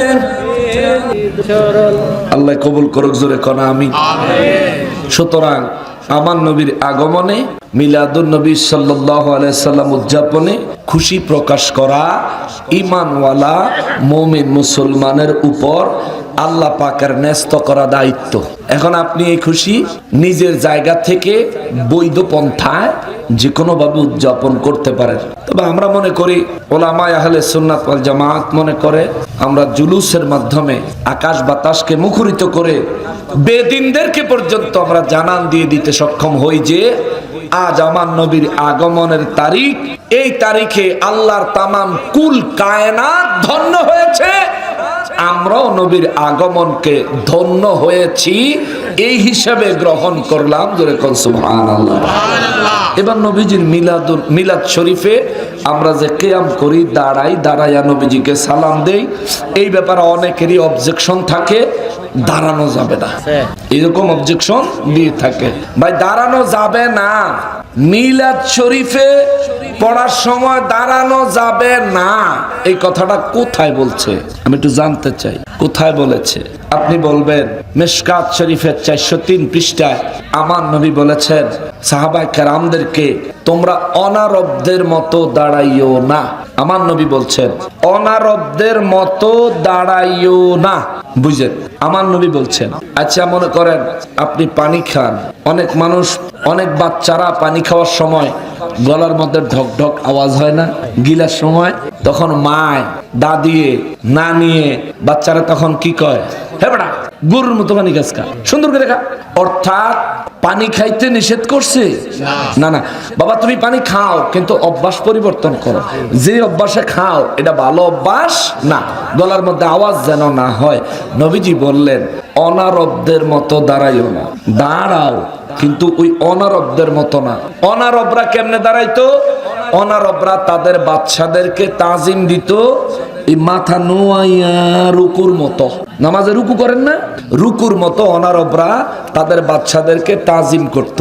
কিন্তু আল্লাহ যখন কোরআন শরীফ আয়াত নাজিল করেছেন আল্লাহর রাসূলকে ভালোবাসার ব্যাপারে, সাহাবায়ে কেরাম আল্লাহর রাসূলের ইজ্জতের ব্যাপারে কোরআন শরীফে যখন আয়াত হয়েছে ওয়া তুআযিরুহু ওয়া তুওয়াক্কিরুহু, সাহাবায়ে কেরাম রাসূলের শানে ইজ্জতে দাঁড়াইলেন। হেরা তো আর জানতো না কেমনে দাঁড়াবো, চিন্তা করছে রাজা বাদশাহ দরবারে রাজা বাদশাদেরকে যেরকম ইজ্জত দেয় ওই রকম ইজ্জতে সাহাবায়ে কেরাম দাঁড়িয়েছেন। পরে আমার নবী বলছেন এইভাবে দাঁড়াইও না, অনারবদের মতো দাঁড়াইও না, সঠিকভাবে দাঁড়াও। একই পৃষ্ঠায় শেষের দিকে মিশকাত শরীফ 403 পৃষ্ঠায় আবু হুরায়রা রাদিয়াল্লাহু তাআলা আনহু বলেন, এরপর থেকে আমরা নবীজি যখন মসজিদে নববী শরীফে আসতেন, আমার নবী যখন আমাদেরকে বয়ান শোনানোর পর নবী যখন মিম্বার মোবারক থেকে উঠে দাঁড়াতেন, আমরাও নবীজির সঙ্গে উঠে দাঁড়িয়ে যেতাম। নবীজি হুজরা মোবারকে যাওয়া পর্যন্ত আমরা সবাই দাঁড়ায় থাকতাম, যতক্ষণ দেখা যাইতো ততক্ষণ দাঁড়ায় থাকতাম। নবীজি কোনোদিন আমাদেরকে এই দাঁড়ায়া নবীজিকে ইজ্জত করতে নিষেধ করে নাই। জোরে কন্যা সুবহানাল্লাহ। তাহলে সাহাবায়ে কেরাম নবীজির ইজ্জতে দাঁড়াইছেননি? দাঁড়াইছেন। আচ্ছা, এখন মিলাদে যে কিয়াম করি, ও ভাই, আল্লাহ বলছেন ওয়াসাল্লিমু তাসলিমা, আমার হাবিবকে সালাম দাও দেওয়ার মতো। অর্থাৎ আল্লাহ ইজ্জত সম্মানের ইশারা করলেন, দেওয়ার মতো দাও, যেমন তেমন না, দেওয়ার মতো দাও। আল্লাহ বললেন, এই জন্য আমরা নবীজিকে সালাম দেওয়ার সময় দাঁড়ায় যাই। আরো কারণ আছে দাঁড়ানোর। দালাইলুল খায়রাত কিতাবের 36 পৃষ্ঠায় আমার নবী রাহমাতুল লিল আলামিনের থেকে বর্ণিত একটা হাদিস আছে। নবী বলেন, আমার উম্মতের মধ্যে যারা মহব্বত সহকারে আমি নবীর উপর দুরূদ ও সালাম পাঠায়, আমি নবী তাদের দুরূদ ও সালাম আমার নিজের কান মোবারকে শুনি, আমি তাদেরকে চিনি। সুবহানাল্লাহ। মহব্বত সহ নবীর উপর দুরূদ ও সালাম পাঠাইলে নবী বলেন, আমি নিজের কানে সরাসরি শুনি এবং আমি তারে চিনি। এবার বলেন, কেউ কাউকে চিনতে হইলে দেখা লাগেনি? দেখা লাগে। চিনতে হইলে দেখুন লাগেনি? না দেখলে চিনন যায়? নবী বলেন, আমি তারে চিনি। অর্থাৎ ইনডাইরেক্টলি নবী বুঝাইয়া দিলেন, আমি শুধু তারে চিনি না, যদি কেউ আমার মহব্বত নিয়ে আমার উপর দুরূদ ও সালাম পড়ে, আমি তার দুরূদ ও সালামের আওয়াজ সরাসরি শুনি এবং তাকে দেখি এবং তাকে চিনি। সুবহানাল্লাহ। আমি যদি এই বাহের চর দক্ষিণ পাড়া জামে মসজিদের ময়দানে কিংবা মসজিদের ভিতরে দাঁড়ায়া আমার নবীকে যদি সালাম পেশ করি, নবীর শানে যদি দুরূদ শরীফ পড়ি, আমার ভিতরে যদি মহব্বত থাকে, নবী বলেন, আমি তারে দেখি, তারে চিনি। আমি নবী দেখি না, কিন্তু নবীজি আমাকে দেখেন। যেহেতু নবী আমাকে দেখতেছেন, আল্লাহর হুকুম মোতাবেক ওয়াসাল্লিমু তাসলিমা, নবীকে সালাম দেওয়ার সময় আমি আর বৈশা থাকতে পারি না, কারণ আমি নবীকে দেখি না, কিন্তু নবীজি আমাকে দেখে। ঠিক কিনা বলেন? এই জন্য আমরা দাঁড়ায় যাই। এখন আপনি যদি কন্যা দাঁড়ান যাইতো না, তো দাঁড়াইলে গুনাহ হইব, এরকম একটা দলিল দেন না। আমরা শান্তি চাই, আমরা তার সাথে লড়াই ঝগড়া করতে চাই না, শান্তি চাই, শান্তি। ভাই, দাঁড়ানো যাবে না, মানা করছে কোনখানে? দলিল দেন। দাঁড়াইলে গুনাহ হবে, এই কথাটা কোথায় লেখছে? দলিল দেন। আচ্ছা থাক, ওই মুরব্বী কই দিতার তো না, এই দাঁড়াইলে গুনাহ হইব, এটা দলিল যদি দিতে না পারে, আমাদের মাঝে মধ্যে মিলাদের মজলিসে ডব্লিউ বাহিনীর কেউরে ফাইলে হেতারে বইয়া থাকতে দেখা যায়, আসেনি? তো তারার কাছে আমার প্রশ্ন, ভাই, আমরা যে দাঁড়াইলাম, আপনি কইলেন দাঁড়ানো যাবে না, আপনার কাছে দলিল চাইলাম, দাঁড়াইলে গুনাহ হবে, দলিল দেন। মুরব্বী কইছে নাই, আসলেই নাই। তো যেই মজলিসে আমরা দাঁড়াইয়া নবীকে সালাম পেশ করলাম, ওই মজলিসে আপনি যেন বইয়া রইলেন, কোন দলিলে? কোন দলিল কইছে আপনাদের বইয়া থাকতেন? কোন দলিল বলাচ্ছে বসে থাকতেন? আচ্ছা, বইয়া রইছেন ভালো কথা। আচ্ছা, আমরা যে দাঁড়াইছি, আপনার বক্তব্য দাঁড়ানো যাবে না, কিন্তু বইয়া থাকলে দাঁড়ানোর চাইতে সওয়াব বেশি হবে, আল্লাহ বেশি খুশি হবে, রাসূল বেশি খুশি হবে। এরকম দলিলটা আমারে দেন, আমিও আপনার লগে বইয়া থাকবো। ঠিক আছে নি বাবা? আমাদের দলিল দেন যে বইয়া থাকলে বেশি সওয়াব হইব, দলিল দেন। ভাই, আমার সওয়াব দরকার, ভাই, আমার সওয়াব দরকার। রোজ হাসরে আল্লাহ সওয়াব গইন্না জান্নাত দিত না, ওজন দিয়া দিব। ঠিক কিনা? সবচেয়ে বেশি সওয়াবের ওজনওয়ালা সওয়াব হলো নবীর মহব্বত। সবচেয়ে বেশি ওজন হবে নবীর মহব্বত, নবীর ভালোবাসা। এমনি এমনি নবী বলেন নাই, আলা লা ঈমান লিমান লা লিমান লিমান লা মুহাব্বাত লাহু। তোমাদের মধ্যে কেউ ততক্ষণ পর্যন্ত পূর্ণ মুমিন হতে পারবে না যতক্ষণ পর্যন্ত আমি রাসূলকে পূর্ণ ভালো না বাসে। সুবহানাল্লাহ।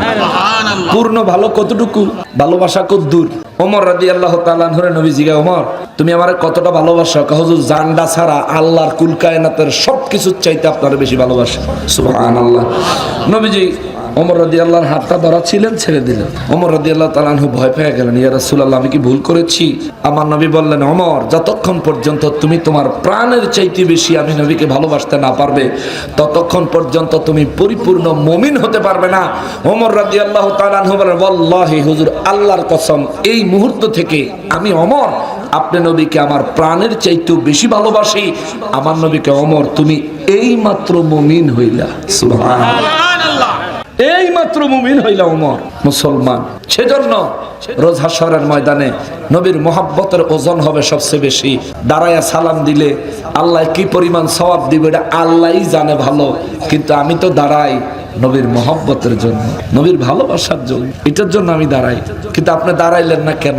আপনিও জানেন আমি নবীজিরে দাঁড়ায় সালাম দিলে এই দুনিয়ার কোনো ফায়দা আমার হবে না, কিন্তু আমি ওই আল্লাহকে খুশি করার জন্য, আল্লাহর রাসূলের মহব্বত আমার অন্তরে পরিপূর্ণ হাসিল করার জন্য আমি আল্লাহর রাসূলকে দাঁড়াইয়া তাজিম করি, সালাম পেশ করি। কারণ আল্লাহ নবীজি সালামের ব্যাপারে বলছেন ওয়াসাল্লিমু তাসলিমা। আবার কোরআনে আল্লাহ এই নির্দেশ দিয়েছেন ওয়া তুআযিরুহু ওয়া তুওয়াক্কিরুহু, আমার হাবিবকে ইজ্জত করো, করার মতো করো, যার চাইতে শ্রেষ্ঠ কোনো ইজ্জত হয় না তেমন ভাবে করো। আবার আল্লাহ বলেন মাইয়ুতির রাসূলা ফাকাদ আতা আল্লাহ, যে আমার রাসূলের ইতাআত করলো সে আমি আল্লাহর ইতাআত করেছে। সুবহানাল্লাহ। এখন ইতাআতের অর্থ কি দিবেন? অনুসরণ। তাহলে যে নবীর অনুসরণ করবে আল্লাহ কয় তার আমি আল্লাহর অনুসরণ হয়েছে। তাহলে ইতাআতের অর্থ কি নিবেন? গোলামি। তাহলে যে নবীর গোলামি করেছে আল্লাহ বলেন তার আমি আল্লাহর গোলামি করা হয়ে গেছে। সুবহানাল্লাহ। এখন আপনি ইতাআতের অর্থ যেটা নিবেন নেন, আপনি যেটাই নিবেন সেটাই নবীর পক্ষে যাইব, যেটাই অর্থ নিবেন সেটাই নবীর পক্ষে যাবে। সুতরাং আমরা মিলাদ শরীফ পড়ি, নবীজিকে দাঁড়ায় সালাম দেই, কেউ যদি দাঁড়ায়া সালাম না দেয় আমরা তাকে কাফের বলি না। কিন্তু আমি দাঁড়ায়া সালাম দিলে কেউ যদি আমারে বাধা দেয়, নিশ্চয়ই নেক কাজে বাধা দেওয়া কুফুরি। নেক কাজে বাধা দেওয়া এটা কাফেরদের স্বভাব, এটা আবু জাহেলের স্বভাব, এটা উতবা সাইবা মুগীরার স্বভাব। মুমিন মুসলমান কখনোই কোন নেক কাজে বাধা দিতে পারে না। এই যে সভাপতি সাহেব, এবারটার কি কাম নাই? আছে। ব্যবসায়ী মানুষ, এক এক মুহূর্তের দাম আছে। এই বেচারা এখানে বসে রয়েছে, এই যে আপনারা বসে আছেন, আমি যে এত দূর থেকে আমরা আসলাম, আমরা আল্লাহ পাকের রাসূল রাহমাতুল্লিল আলামিনের মহব্বতের কারণেই তো, নাকি নবীর জন্যই তো এখানে জমায়েত হলাম। এতক্ষণ পর্যন্ত কোরআন সুন্নাহ শুনলাম নবীর মহব্বতের জন্য। কিন্তু যারা রাসূলের মহব্বত অন্তর থেকে উঠাইয়া দিতে চায় ওদের উদ্দেশ্য হলো আপনাদেরকে মাজার থেকে বাইর করে মন্দিরও নিত, এটাই ওদের উদ্দেশ্য, আর কিচ্ছু না। হ্যাঁ, এটাই। আর রইল কি? জানাজার নামাজের পরে দোয়া। বাবা, কেউ যদি জানাজার নামাজের পরে দোয়া না করে গুনাহ হবে না। কেউ যদি জানাজার নামাজের পরে দোয়া করে সওয়াব পাবে। জানাজার নামাজে দোয়া করতে কেউ যদি বাধা দেয়, যেই জানাজার নামাজে দোয়া করতে কেউ বাধা দিবে, ওই জানাজার নামাজে উপস্থিত মুসল্লিরা দোয়া করা মুসল্লিদের উপর ওয়াজিব। যেহেতু বাধা দিছে, বাধা না দিলে দোয়া যার যার মতো করতো, যারা না করতো না করতো। কিন্তু কেউ যদি বাধা দেয় তাইলে আপনার ওই জানাজার নামাজের শেষে ওখানে দোয়া করতেই হবে। এবার এটা লেগে যদি জান যায় জান দিয়া লাইবেন, কিন্তু দোয়া করা লাগবে ওয়াজিব। কোন বৈধ কাজ আপনি করলে সব পাবেন। এমনও কিছু বৈধ কাজ আছে যেগুলো ছাড়লে কোনো গুনাহ নাই, কিন্তু এই বৈধ কাজ করতে কেউ যদি বাধা দেয়, অর্থাৎ নিষেধ বুঝাইতে চায়, তাইলে তার দাঁত ভাঙা জবাব দেওয়ার জন্য ওই কাজ অবশ্যই ওই জায়গায় করতে হবে, এটা ওয়াজিব। এটা ফাতাওয়ার উসুলুল ফাতাওয়া। আমি শেষ করি উসুলুল ফাতাওয়া। এই রইল বাংলা বুঝ। এবার আসেন কিতাব। আল্লাহ রাসূলকে বলেন ফাইজা ফারাগতা ফানসাব সূরা ইনশিরাহ। হুজুর, আপনি যখন নামাজ থেকে অবসর হবেন, আপনি তখন আমি আল্লাহর দরবারে দোয়ায় মশগুল হবেন। সুবহানাল্লাহ। নামাজ থেকে অবসর মানে নামাজ শেষ করলে আমার কাছে দোয়া করবেন। নির্দেশ কার? আল্লাহ। তাহলে জানাজা যে আমরা পড়ি, এটা কি দোয়া না নামাজ? অনেকে দোয়া করে। আল্লাহ কয় নামাজ, আল্লাহর রাসূল কয় নামাজ, ফকিন্নির ফলায় কয় দোয়া। বেলে ঠুন্ডা ফিসা দিয়া কুত্তার মতো ভিড়ারি দরকার। আল্লাহ বলে নামাজ সালাতুল জানাজা, আল্লাহর রাসূল বলে নামাজ। আর 3 দিনের বৈরাগী বাতারে কয় অন্য। হাতের মাদ্রাসাত ফোলা ফাইন দিলে রাইতলে হাতের হুজরাত ফোলা ফাইন নিয়ে আকাম করে। হাতের দলের লোকেরা মসজিদের ভিতরে মহিলা করে আকাম করে। হাতের দলের লোকেরা মন্দিরে যায় পূজা দেয়। আর হাতাইছে ইসলাম শিখাইতো। বেকুব। আল্লাহ যেটাকে নামাজ বলছে আমরা সেটাকে অন্য কোনো কিছু বলার অধিকার রাখি না। এটা অধিকারই নাই আমাদের মিয়া। কোন সাহসে আপনি জানাজার নামাজকে দোয়া বললেন? কোন সাহসে? এই নীল আকাশের নিচে জমিনের উপরে গ্রহণযোগ্য একটা দলিল পেশ করতে পারবেন না যেখানে জানাজার নামাজই দোয়া, জানাজার নামাজকে দোয়া বলে সম্বোধন করেছেন, এরকম একটা দলিল আপনি দেখাইতে পারবেন না। আপনি কর্তৃকা আবিষ্কার করছেন এই কথা, জানাজার নামাজই দোয়া? হে বেটা, আমরা যে দিনে 5 ওয়াক্ত নামাজ পড়ি, এই নামাজের ভিতরে কি দোয়া নাই? শেষে সালাম ফিরানোর আগেই দোয়া মাসুরা আসেনি? তাহলে এই ফজরের নামাজ, যোহর, আসর, মাগরিব, এশার নামাজ, এগুলিরে কেউ যদি দোয়া কয়, হের ফিডে সামরা ফিডও থাকবো? তুইল্লা ফুটবল লাগাই ফলাফেনে খেলতো না। কিন্তু জানাজার নামাজকে দোয়া বলে। ভাই কেন বললেন? এটার ভিতরে দোয়া আছে। এ বেটা, সব নামাজের ভিতরে তো দোয়া আছে, দোয়া ছাড়া আবার নামাজ কোনটা? আরে সূরা, কালাম, দোয়া, দুরুদ, তাসবিহ, তাহলিলের সমন্বয়ে আল্লাহ নামাজ বানাইছে, আল্লাহ নামাজ স্বীকৃতি দিছে, আল্লাহর রাসূল নামাজ স্বীকৃতি দিছে, তুমি দোয়া বলার কে? আচ্ছা, এগুলো 1 নম্বর অবজেকশন। দ্বিতীয় অবজেকশন, তারা বলে যারা যার নামাজের ভিতরে দোয়া হয়েছে আর দোয়া লাগে না। কে রে কইছে তোরে বাদাইমা? কে কইছে তোরে আর দোয়া লাগে না? দোয়া আবার লাগে না কার? মরা বেটারও দোয়া লাগে, জিন্দা বেটারও দোয়া লাগে, ঠিক কিনা বলেন? দোয়া লাগবেই, দোয়া লাগবেই। নবী বলেন আদ-দুআ ও মুখুল ইবাদ, দোয়া হইল সমস্ত ইবাদতের মগজ। সুবহানাল্লাহ, সমস্ত ইবাদতের মগজ। এখন এই ব্যক্তি বলে জানাজার নামাজের ভিতরে ওই যে আল্লাহুম্মা গফিরলি হাইয়িনা ওয়া মাইয়িতিনা পড়ছে, এটা বলে দোয়া হয়ে গেছে গা। বিশ্বাস করেন বাবা, এই পুরা দোয়ার ভিতরে যেই লোকের জানাজায় দাঁড়াইছেন, এই লোকের জন্য এক শব্দ দোয়া নাই। ঠিক, সাইড টক করেন না, আমি কথা বলতেছি, আমি গুছায়া কথা বলতে আপনাদের সাইড টকের জন্য থিম হারায় যায় মাঝে মাঝে। জানাজা নামাজে তৃতীয় তাকবীরের পরে চতুর্থ তাকবীরের আগে যে দোয়া পড়া হয়, এই দোয়ার ভিতরে মৃত ব্যক্তি যেই লোকের জানাজা, এই লোকের জন্য এক শব্দ দোয়া নাই। আপনাদেরকে আমি বাংলায় বুঝিয়ে দিচ্ছি। আমরা এখানে পড়লাম আল্লাহুম্মা গফিরলি হাইয়িনা, হে আল্লাহ আমাকে মাফ করে দাও। আল্লাহুম্মা গফিরলি, হে আল্লাহ আমাকে মাফ করে দাও। হাইয়িনা, আমরা যারা জীবিত আছি আমাদেরকে মাফ করে দাও। ওয়া মাইয়িতিনা, আমাদের মধ্য থেকে যারা মারা গেছে ফাইকারি হারে, এই ব্যক্তি না, যারা মারা গেছে তাদেরকে মাফ করে দাও। ওয়া শাহিদিনা, আমাদের মধ্যে এখানে যারা উপস্থিত আছে, জীবিতদের মধ্যে যারা উপস্থিত আছে এদেরকে মাফ করে দাও। ওয়া গায়িবিনা, এই জীবিতদের মধ্যে যারা এই জানাজার ময়দানে উপস্থিত নাই তাদেরকেও মাফ করে দাও। ওয়া কাবীরিনা, আমাদের মধ্যে যারা বড় আছে তাদেরকে মাফ করে দাও।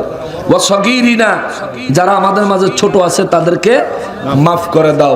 ওয়া যাকারিনা, যাদেরকে আমার এই মুহূর্তে স্মরণ আছে, ভাই বেরাদার, আত্মীয় স্বজন, জাগো কথা আমার মনে আছে, আল্লাহ তাদেরকে মাফ করে দাও। ওয়া উনসানা, এই মুহূর্তে আল্লাহ যাদের কথা আমার মনেও নাই, আল্লাহ তাদেরকেও তুমি মাফ করে দাও। এটি সব জিন্দা গলাইগা দোয়া। একবার কইছে ওয়া মাইয়িতিনা, একটু আমি কমপ্লিট করি। একবার বলছে শুধু ওয়া মাইয়িতিনা, মৃতদের, আমাদের যারা মারা গেছে অতীতে আগে, যারা ব্যাপক ভাবে দোয়া, খাস ভাবে নয়। শেষে কি কইলাম? আল্লাহুম্মা মান আহইয়াতাহু মিন্না ফাআহইহি আলাল ইসলাম, আল্লাহ আমাদের মাঝে যারা বেঁচে আছি আমাদেরকে ইসলামের উপর বাঁচায় রাখো। ওয়া মান তাওয়াফাইতাহু মিন্না ফাতাওয়াফাহু আলাল ঈমান, আমাদের মধ্য থেকে যে ব্যক্তির ইন্তেকাল সামনে এসে যাবে তারা ঈমানের সহিত মৃত্যু দিও। সুবহানাল্লাহ। এবার বলেন এই পুরা দোয়ার ভিতরে যে বেড়া মারা গেছে বেড়ার লেগে দোয়া হইছে? আচ্ছা, নবী আল্লাহ কোরআন শরীফে নবী কি বলছেন? ফাইজা ফারাগতা ফানসব, হুজুর নামাজ শেষ হলে আপনি দোয়া করেন। নির্দেশ কার? তা জানাজা যদি নামাজ হয় তাহলে জানাজার নামাজের পরেও তো দোয়া করতে আল্লাহ নিষেধ করছে? নিষেধ করলে তো কোরআন শরীফে থাকতো। আল্লাহ নিষেধ করে, এখন কইবা আদেশ করছে নি? এ বেটা, আল্লাহ আদেশ করে নাই, এরকম বহুত কাম তুমি করো। তুমি যেই জাতের টুপি মাথার দিছ, এই জাতের টুপি আমার নবীও মাথায় দেয় নাই, আল্লাহও এরম টুপি মাথার দিতে বলে নাই, তো তুমি এরম টুপি মাথার দিলে কোন দলিল দিয়া? তুমি যেই মাদ্রাসায় পড়ে আলেম হইছ, এই মাদ্রাসায় পড়তে আমার নবীও বলে নাই, আল্লাহও কোরআন শরীফে আদেশ দেয় না, তো তুমি ওই মাদ্রাসায় পড়লা কেন? আচ্ছা যাক, এই কেনর উত্তর পরে আমরা যৌক্তিক ভাবে দলিল নিচ্ছি, শোনেন। এই জন্য আমার নবী হাদিসে মুবারকের মধ্যে বলেন, ইযা সাল্লাইতুম আলাল মাইয়িতি ফাখলিসু লাহুদ দুআ, তোমরা যখনই কোন মাইয়িতের জানাজা নামাজ আদায় করবে, ইযা সাল্লাইতুম, সালাত, আমার নবী সালাত বলছেন, সাল্লাইতুম, যখন ওই মৃত ব্যক্তির জন্য কোন জানাজার নামাজ সালাত আদায় করবে, আমার নবী বললেন ফাখলিসু লাহু দুআ, খালেস ভাবে ওই ব্যক্তির জন্য দোয়া করবে। সুবহানাল্লাহ। তাহলে জানাজার নামাজের মধ্যে প্রথম রাকাতে সানা আল্লাহর, প্রথম তাকবীরের পরে সানা আল্লাহর প্রশংসা, দ্বিতীয় তাকবীরের পরে নবীর উপর দুরূদ ও সালাম, তৃতীয় তাকবীরের পরে আমরা যেই দোয়া পড়ি জানাজার নামাজের, এই দোয়ার ভিতরে মৃত ব্যক্তির জন্য কোনো এই খাস কোনো দোয়া নাই। সুতরাং জানাজার পরে দোয়া করতে হবে, জানাজার পরে দোয়া করতে হবে। আপনি যদি ইচ্ছা হয় দোয়া করবেন করবেন, যার ইচ্ছা হয় না করবেন না, চলে যাবেন। হুজুর আমি দোয়া করলে কি ফায়দা পাবো? এক নাম্বার ফায়দা, আপনি যদি সারা জীবন জানাজার পর মানুষের দোয়া করেন, আল্লাহ যেদিন আপনার হায়াত শেষ করে মৌত নসিব করবে, আপনার জানাজার পরে আপনার জন্য দোয়া করতেও আল্লাহ বহু বান্দাদেরকে ব্যবস্থা করে দিবে। আর আপনি যদি বলে জানাজার পরে দোয়া দেখলেই দৌড়ের উপরে থাকেন, তাহলে দেখবেন আপনি মরলে আপনার পক্ষের লোকেরা মানুষ দোয়া করতে চাইলেও টাইম না নিয়ে আপনার কবরের ভিতরে কোন রকম হালায়াত হইবে।